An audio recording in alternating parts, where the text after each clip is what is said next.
The Department of the Treasury Office of Foreign Assets Control in the United States today announced sanctions on 3 Guyanese, Nazar and Azruddin Mohamed, members of the wealthiest families, the companies Mohamed Enterprise and HADI World, along with senior government functionary Mae Thomas for their role in public corruption locally.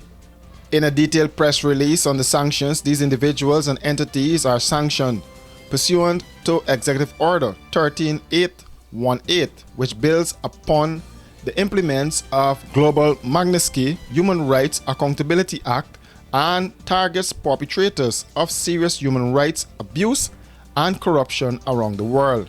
Under the Secretary of the Treasury for Terrorism and Financial Intelligence, Brian E. Nelson, was quoted as saying that today's action underscores our commitment to holding accountable those who seek to exploit Guyana's underdeveloped gold sector for personal gain.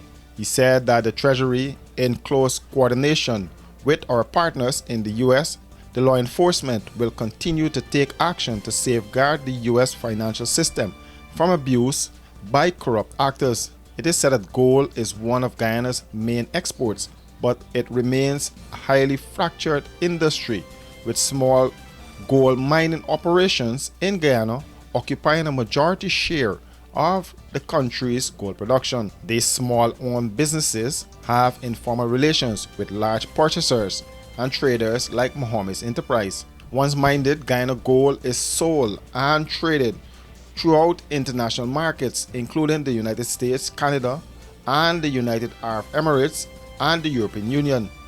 Nazar Mohamed, who is also a member of the governing People's Progressive Party and a councillor representing the party on the Ramsburg NDC, founded Mohamed's Enterprise in Guyana before expanding to the United States as a money changer and transitioned into gold trading, growing Mohamed's Enterprise into one of Guyana's largest gold exporters. The statement said the younger Mohamed Azruddin took control of Mohamed's Enterprise, which conducted business under confidential cambio. The US government accused Azruddin and Mohamed's Enterprise of evading taxes on gold exports and defrauding the Guyanese government of tax revenues under declaring their gold exports to local authorities. Between 2019 and 2023, Mohamed Enterprise is said to have omitted more than 10,000 kilograms of gold from import and export declaration, thus avoiding some 50 million in duty taxes to the government. The company was further accused of bribing customs officials to falsify import and export documents for the facilitation of illicit shipment of gold. Mohamed's Enterprise had paid bribes to Guyanese government officials to ensure the undisputed flow of inbound and outbound personnel that move currency and other items on behalf of Azruddin and Mohamed's Enterprise, the statement said. It was related by the U.S. Treasury Department that to conceal their illegal activity and operate with impunity, Azruddin and Mohamed's Enterprise have engaged in extensive bribery schemes involving government officials in Guyana. This includes providing direct and recurring bribery payments to Guyanese government officials to ensure favorable treatment in criminal or civil matters that would otherwise suggest their involvement in illegal criminal activity. In return, corrupt officials receive cash and gifts for incidents that are overlooked. Additionally, Mohamed's Enterprise has paid bribes to corrupt government officials to facilitate the award of government contracts. A corrupt permanent secretary could manipulate procurement procedures to suit their preferred bidder by providing inside information at the early stages of evaluation. Access to a permanent secretary of any ministry could afford contractors insight into upcoming projects and bid values. The permanent secretaries can act as a legal authority to sign contracts on behalf of their ministry, the statement said. Thomas, the statement said, used her position to offer benefits to Mohamed's Enterprise and Azruddin and others in exchange for cash payments and high-value gifts. It is said too that she misused her position of influence in award of official contract bids and approval processes for weapons permits and passports on behalf of Mohammed's enterprise.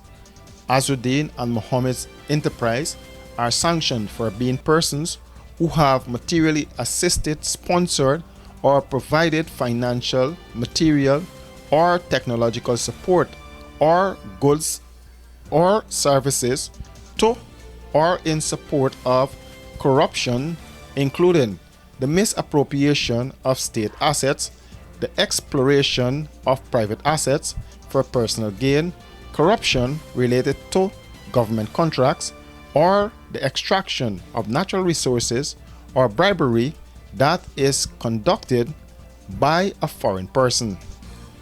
His father is being sanctioned for being a foreign person who is or has been a leader or official of Mohammed's enterprise. As such, his property and interest in property are blocked. While Thomas is sanctioned based on her direct or indirect engagement in corruption, including the misappropriation of state assets, the exploration of private assets for personal gain, corruption related to government contracts, or the extraction of natural resources or bribery. Based on the sanctions, all property and interest in property of the designated persons described above that are in the United States or in possession or control of U.S. persons are blocked and must be reported to the Treasury's Office of Foreign Assets. Additionally, all entities that are owned directly or indirectly, individual or in aggregate 50% or more by one or more blocked persons are also blocked.